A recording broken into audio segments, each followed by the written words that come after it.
They talked about health care, and last night's debate covered a lot of ground on a whole lot of big issues. NBC fact-checked each of the candidates' claims in real time.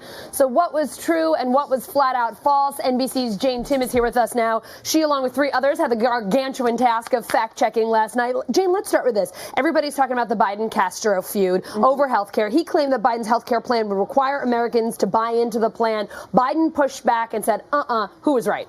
You know, here's the problem. They both kind of are right because they're talking about different things. Okay. But fundamentally, this is the fight that the Democratic Party is having. Whether automatic enrollment or access to automatic health or universal enrollment or universal access to health care are the same thing. Yeah. Whether you opt in or you're automatically opted in, it sounds really wonky, but this is the fundamental conversation, which is why it got so heated between these 2 candidates. But at the end of the day, they were kind of talking about different things when they were sparring the most, so it's almost hard to parse out who was right. I'd say both. I like that one. All right, we have a tie on that one. Biden was grilled over the record deportations under the Obama administration. He tried to distance himself from Obama's policies rather from President Trump's.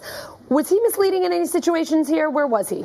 So he really wanted to separate himself from the Obama record without separating himself too much from the record. Right. Because they're comparing essentially deportations under Obama to an immigration policy that under Trump that's been highly critical from Democrats. But at the end of the day, he had one really big whopper, which he said, we didn't put people in cages. Well, Obama administration built the cages the Trump administration's being criticized for. So there's big differences on how those sort of cage-like structures are used. The Obama administration, of course, did not separate families as a policy. The Trump administration has put young children in those cages by themselves with other children.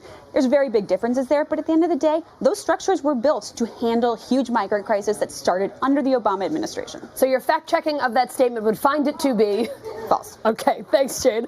All right, Beto had a strong moment last night. He talked about a mandatory gun buyback program. Can he really do that? So this was the most surprising thing to me. Okay. Hear people going on about how people really support banning assault rifles. People support, getting them off the street. But the difference is that while people support stopping selling assault rifles, they support an assault rifle ban when it comes to manufacturers, when it comes to gun sellers, they really don't support someone coming into their house to take those guns back from them. Mandatory buybacks are really unpopular. They tend to do well with a small group of Democrats, not the whole party. So while Beto says that he can do this and he needs to do this, he's going to have to get elected, and that's going to be a tough issue in a general election. All right, let's talk about Bernie Sanders for a second. He had a few exaggerated claims comparing the U.S. against other countries on child poverty and health care spending.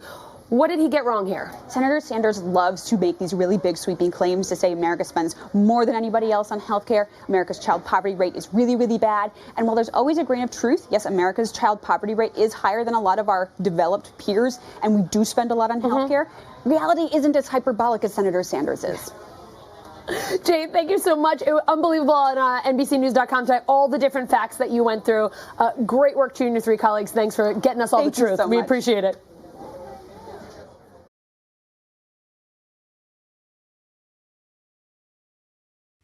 Hey, NBC News viewers, thanks for checking out our YouTube channel. Subscribe by clicking on that button down here and click on any of the videos over here to watch the latest interviews, show highlights, and digital exclusives.